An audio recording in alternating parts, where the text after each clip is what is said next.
Welcome to the 210 Fearless Sports Show, Youth Sports Show, excuse me. I'm still rough at this. I do other podcasts on different topics, but for this one, we're talking about youth sports. We're tying all sports back into youth sports to make it relatable. Okay. Now, I meant to start at 9 o'clock, but practice ran long. Uh, and so here I am now. So we're going to get to the topic. The topic is coaching and training. No difference versus knowing the difference. Okay. Now, often uh, parents will complain or they will wonder why their child is not improving, although they attend all of the practices. They will have a justifiable concern that their child is not improving. So they want to know why. My child goes to all the practices. Why are they not getting the touches? Why are they not getting the reps that they should get? So on and so forth that they feel they should get. Okay, those are legitimate concerns. You pay all that money for your child to play, and you're not seeing the results. Okay, so uh, very legitimate concern. Well, I'm here to tell you that not all coaches are trainers, and not all trainers are coaches. I take pride in being a coach and a trainer. Now, to give you the difference, somewhat of the difference, is that a trainer may be able to get your child into shape to perform the task uh, that the coach may need him to do on the field. But that trainer may not be able to draw up X's and O's, offense or defense. Okay. So that's where the separation is. Now, a coach may be able to draw up schemes, okay, on how to move the ball, how to prevent, the ball from moving if you're on defense. Now, with that being said, not every coach knows how to train a child to do exactly what they need them to do. I've known coaches that couldn't train uh, a snapper to hike the ball. I know coaches that couldn't do that. And with that being said, that's you may say, well, what kind of coach is that? Well, coaches basically X's and O's. Anything beyond that is you get into the better element of coaching, and beyond that, you get into the training, which actually makes the child able to accomplish the task at hand. Okay. So again, not every coach is a trainer. Not every trainer is a coach. And if you have the best of both worlds, you have a trainer that's a coach and a coach that is also a trainer. Okay. So now you may say, why is my child not getting better? He goes to all the practices. Okay. Well, I'll give some scenarios where that may be true, or that may be some factors or some examples that may cause that to be the exact well, to make your statement right and exact. Okay, I should say it like that. Your child is going to all the practices, not improving. Now, some of the reasons could be there's not enough coaches. Not enough coaches. Okay, I've been in situations where I coached alone. Alone. Okay, I've coached alone. I've coached with ample coaches. It's not good to coach alone. You need more eyes, more ideas, more thoughts, more advices on and off the field. Uh, More voices, for more voices for the children to hear. Even is even better than hearing, just a monolithic delivery, a monotone delivery. Nevertheless, now, not enough coaches is, of course, we're volunteers on the Pee Wee level. So, not enough coaches, meaning that you can't break off offense and defense, the line versus the secondary. You can't, have, you can't coach the offensive line in the backfield, the quarterback, so on and so forth. you can't break them up because you don't have the personnel to do so. So you don't get the personal lives. It's kind of like with a classroom, right? You got so many children to a classroom, then a teacher becomes overwhelmed. They need a teacher's aide or something like that, so the children can get more one-on-one, close to one-on-one type, teaching, and that is something that is beneficial for the children. So we have oversized classrooms. It doesn't work as well as it would be if that classroom was had ample teachers' aides inside of the actual classroom with the teacher. So same with coaching. If there's not enough coaches, your child is not going to get that training that they need, or that teaching that they need, that instruction they need to be best at the position that they will put in. Again, not all coaches are trainers. Okay, so because they can draw up X's and O's, they can say, "Look, I need you to do this." The trainer makes the child fit, literally fit to do that task. The coach tells the child what to do, how to do it, and expects them to do it, but they may not have the energy, the cardio or whatever it takes, to do that, the muscle to do that particular task. So anyway, moving on from that, from not enough coaches, we say not enough. Again, we're volunteers, so it may not be enough experienced coaches. I've had a sideline full of coaches. I needed a defensive stop and a score. I needed a defense. We were playing the junior volunteers actually at this time. I needed a defensive stop and a score. And I saw the junior volunteers hand the ball off and run up the field. Didn't make a touchdown, but they ran too deep, to our side of the field. And I was like, what just happened? Why didn't we tackle? I'm looking around and I look on the field. The best tacklers are not on the field. Remember, we need to stop and then to score. So if we need to stop, our best defensive players, our best tacklers should be on the field. They were not. I looked to the sideline. They were on the sideline. I said, why are they not in the game? Oh, coach, such and such didn't play and such and such didn't play. So we gave them, a snap. I said, we needed a stop. We can put them in on offense because not everybody going to touch the ball. One person runs the ball. So they subbed in. I don't know if it was their sons. I was too taken aback. I don't know exactly what happened. They subbed in some kids when we needed a defensive stop. They subbed in kids that can't tackle, and it cost us the game.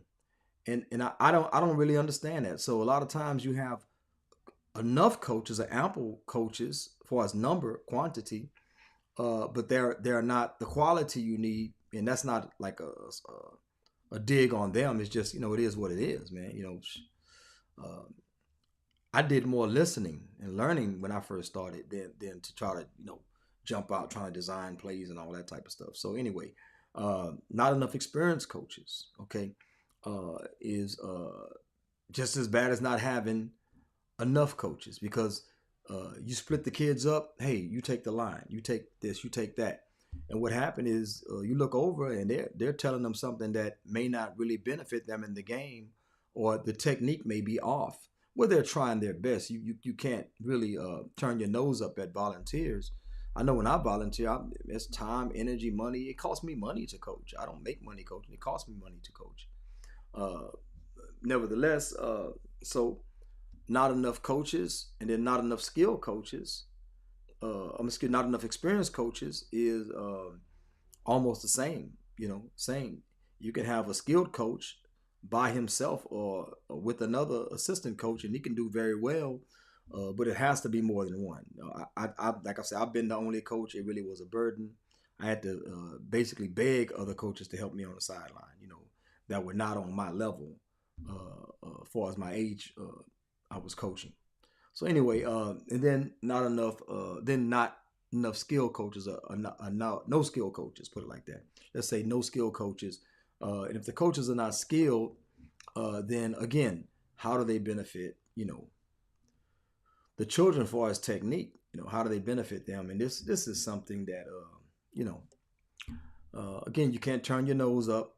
These are all volunteers, but we definitely want the best for our children. So accordingly, we will inquire, why is my child not getting touches? Why are they not getting reps, so on and so forth? Why are they not touching the ball? Why are they not, seeing the field even,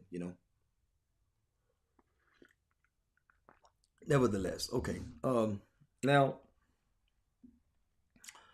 you say, well, why is that? Why do you have all these coaches? Okay, not enough experience, not enough skills. Uh, but beyond that, there's not enough time. Let's say you got all the skill, all the qualified coaches. There's not enough time at practice for some children. Some children have the benefit of having good coaches the year before, or their dad is a skilled, experienced coach, and he coaches them, in between time. Like I would coach my children in between time. I didn't just wait to practice. I would coach them in between time, so that they would be sound, if not elite. So anyway, what happened is that there's not enough time at practice. You got 2 hour practice. By the time you get there, by the time you warm up, by the time you close out, it's really not a lot of time. The time, if it's 2 hours, it will fly by. I have a vision of 2 practice days instead of three. 2 practice days, you know, hour and a half to 2 hours, but 2 practice days.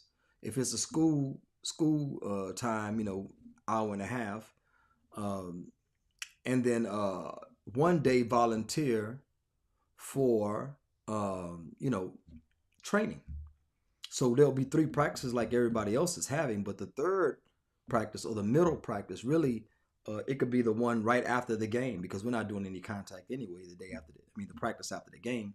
So what happens is that would be a volunteer training, practice, and with that, now your child is getting training. Now we don't have any excuses. Either your child has it or they don't have it, but you can't say we didn't give it to them.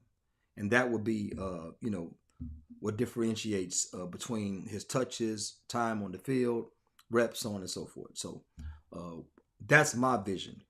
Three practices, one volunteer. The practice after the actual game, the no contact practice with just helmets, t-shirt and shorts, or whatever, however we do it.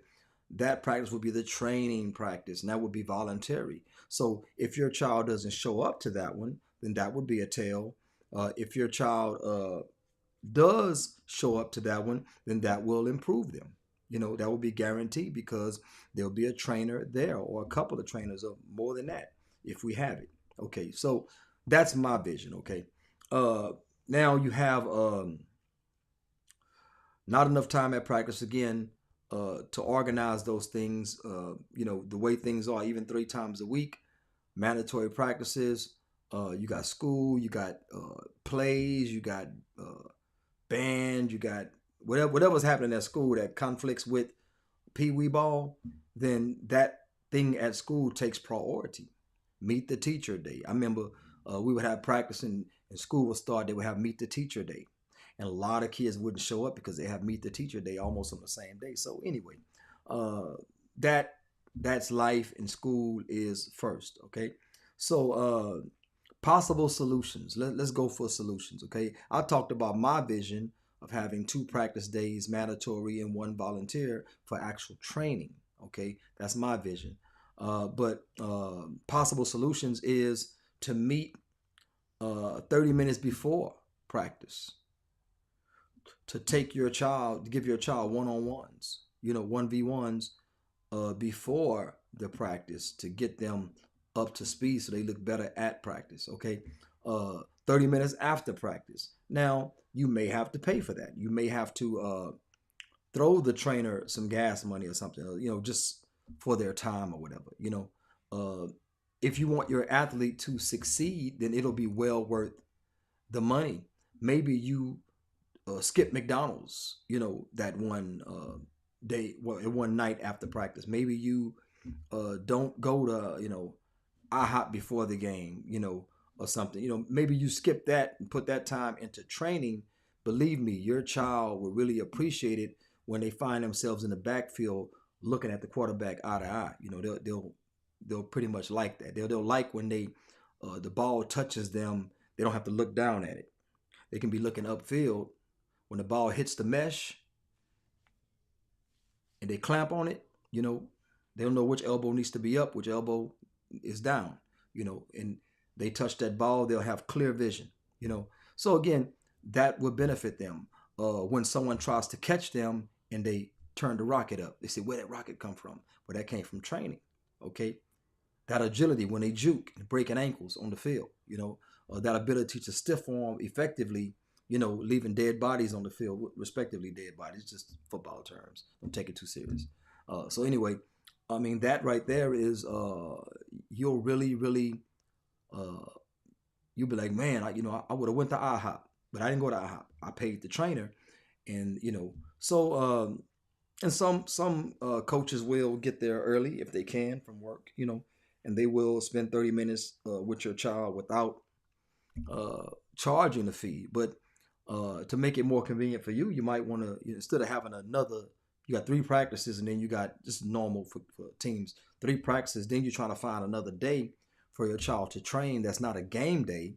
It may be better to do the 30-minute before, 30-minute after, either or if you can. Okay, so that's one solution. Another solution would be a separate time outside of practice. Now you can get with the coach, say, look, okay, on this day, you guys are not running scheme, okay? Or this day you guys are doing this. Is it okay if my son, goes to training on this day? Now he'll be a better running back, a better quarterback, so on and so forth. Okay, like QB2 run that practice while QB1 gets the training that he needs to become better.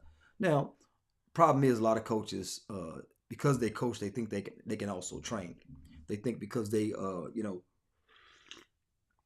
have the controller on Madden that they could do that same for a child. Well, a child, I had a line, and the reason the line was like this is because they didn't get any quote unquote training. The line couldn't do push-ups.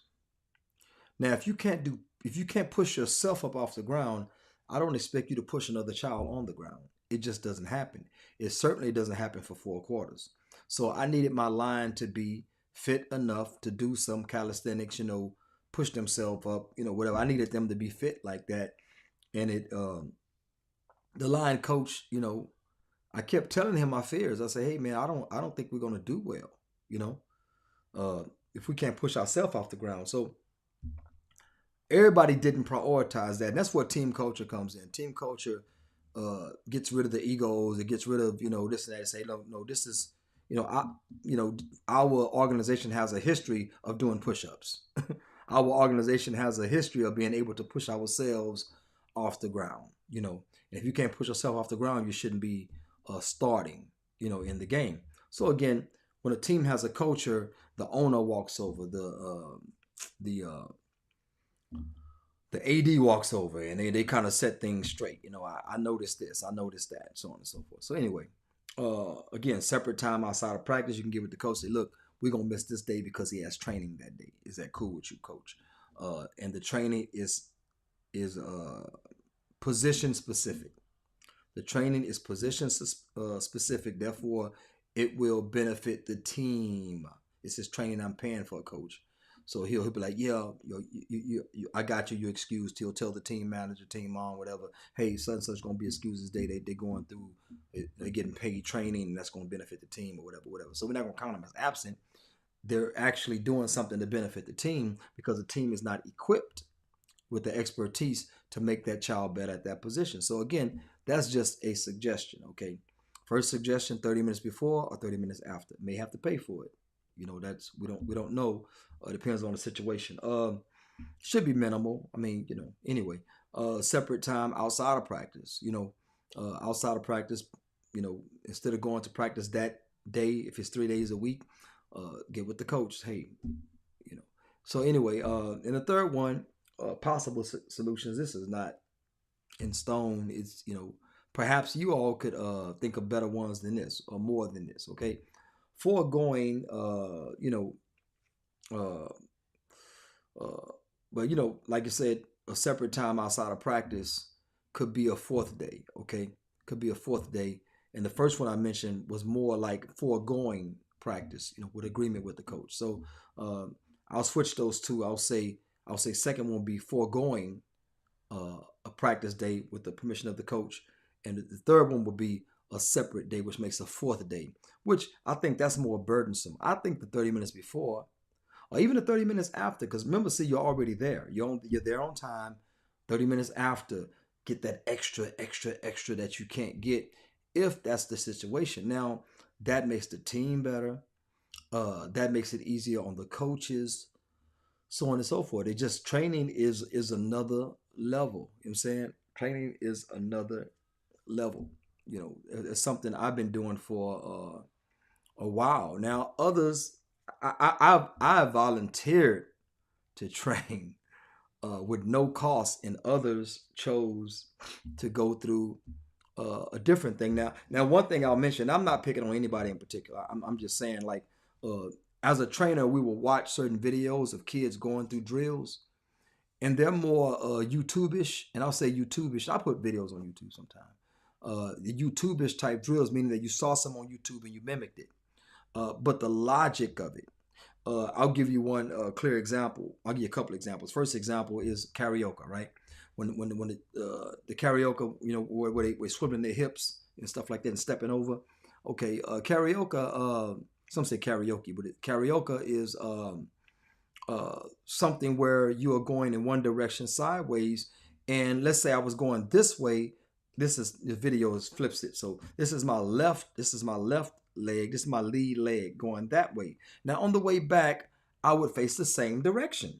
Okay, and my other lead leg would be this, my right leg, which is on your left, video wise. Okay, so I would my next lead leg would be that way because I am facing the same direction. So I'm changing lead legs, which you go that way one way and that way the other way, right? Some coaches will have you go this way, which is my left, your right, okay, and karaoke, and then turn the other way and go back the other way. Now, they're using the same lead leg, so the other leg is not getting any lead, you know. So again, you'll notice that in the coaches are just going through the maturations because they are told to warm the kids up, train, you know, get them warmed up, get them stretched out. And I'm looking at, I say, Coach, they got the face the same way. They said, no, we're going. I said, yeah, but see, think about the lead leg. Oh, okay, I got it. So you know that coach is not a trainer, and that's something really basic, minimal. Don't put too much into that, but that's just one example. That's a real life example, okay. And then the other one is when let me see. Another example that they would do training, they would put a video out. That's why I call it YouTube-ish. You know, they'll put a video out and you'll watch it. You'll be like, what? Why does they have the kid? Oh, okay. He has the kid doing that because he saw it on YouTube.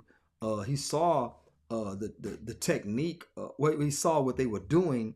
He really didn't quite understand the technique or the why that they were doing that. You know, I noticed. You know, hurdle stretch. There are different kind of hurdle stretches. I've noticed coaches they doing some type of hurdle stretches that may be considered bad for the knee, or they do the other kind, or they have the kids stretching and really not paying attention or too particular of how they stretch. You know, how dedicated they are to the stretch and things like that. And that stuff bothers me. Uh, I'm training, you know, some really all-star kids right now, eighth graders, and we're not training but coaching them and giving them some technique that I can give them, you know, on the fly, and you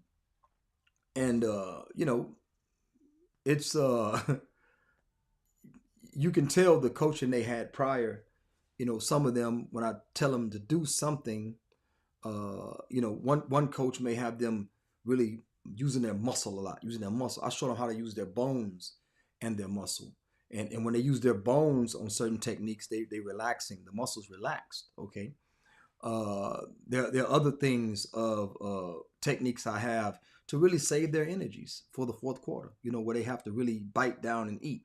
You know, so it's just different things like that. And when you see their eyes light up, and the parents walk up to us, man, I really appreciate my son. You know, he's using everything you're telling him. You know, and these are kids that are now in the eighth grade about to go into high school, and that you can give them something that they didn't receive in pee wee ball or in middle school. You can give them something that makes their eyes light up. That they say, wow, you know. And then they want to use it in the playoffs because they were still in the playoffs at this time. And like it's really a beautiful thing, and it's just why we do it. It's why we coach, to be to make an impact. To be a positive. Some coach for the sport of it. Coaching is an extension of their play. Me, I didn't leave anything on the field. I didn't leave anything on the field. So I don't have anything to capture vicariously. It's just to know that you're doing a benefit, a good. You teach the kids how to be safe, so on and so forth. Talking to a parent tonight about, he was telling about how much his son can bench and how much he can squat. And I say, don't forget joint health. Joint health is really important. I say, I got video of me arm wrestling guys that were bigger than me. One guy, Sudanese brother, twice as big as me, taller than me, swole, couldn't beat me arm wrestling. Another guy, he's real stocky, like those power lifters, and he be in Gold's Gym doing all he can do, but he don't practice joint health. So arm wrestle, all I gotta do is hold him for 30 seconds. I'll take him down after that. He can't survive 30 seconds with me in the clinch because I practice joint health. My muscle's not as big as his, maybe not as defined as his, but so again, that's a training thing, So I knew when I gripped him, when they said go, I could bend his wrist. I knew I could do it automatically because my wrist is stronger, And not that I tested his wrist before, but I know they don't practice joint health. They're trying to lift the heaviest weights as many times as they can. That's what they're trying to do, and I understand that, So a lot of times they're injured. They're really injured in like I say, joint health. So anyway, that's a benefit that a trainer can give to your children. So don't boo-hoo at the training. Don't feel like you shouldn't have to pay. Don't do that. If you want to benefit your child, if your child got aspirations past Pee Wee ball, get them to training. I've seen a lot of good trainers, and I've seen a lot of novices, that are, just doing it for the love of it. Appreciate them. It's really a good thing, but it's not only what you see them do on YouTube and you try to mimic, it's the why. Then there's also better technique. I seen one video, they rolled out the wheel. They have the tackle wheel. They rolled it out. And that teaches kids how to tackle at angles. It's a pretty good technique. The wheel's kind of low. But I guess a lot of coaches like them to shoot low. I like to go. If they get under here, get under the armpit, down. Armpit down, not above the shoulder. I hate those above the shoulder tackles. Get into the helmet, you get into the shoulder where they slip you. A good running back can slip you. So armpit down. If you can get under here, ribs, armpit down, love it. You know what I'm saying? So anyway, I seen some where they rolled out the tackle wheel, and you'll see a lot of videos. They show you the training the kid went through, then they'll show you doing the same thing in the game, right? But this one video, the wheel rolled out, the kid tackled the wheel in a certain way that really wasn't sound. Okay, then they showed him in the game and say, look, he used it. It was night and day. The way he tackled that wheel and the way he tackled that boy was night and day. It was night and day. I don't think you can replace live drills. Of course, you start with dead drills, or you start with bags because you want to get the walkthrough technique right. You can walk through with a live person. I know USA Football they don't have this on what they do, but and these are professionals. So who am I, right? But nevertheless, you can walk through with live drills because I've had a coach, he wanted to do bags after the third, fourth game. I say, man, we passed bags. We're past bags. But hey, look, your team. So we're going to do bags. And then we just hope the other team bring bags to the game. I took as much as I can take of that one. But anyway, but the whole point was that, we're trying to make the kids better. And that's why we're here. That's why we volunteer. So that's my spiel. Take from it what you can, discard the rest.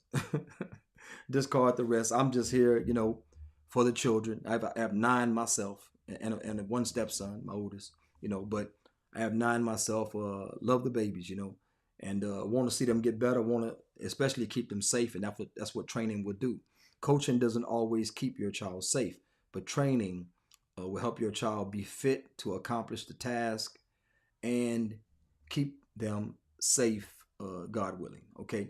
Now, that's all that I have. Thank you for those that tuned in and those that will watch at a later time. This has been Coach Sadiq for 210 Fearless Youth Sports Show. I am out.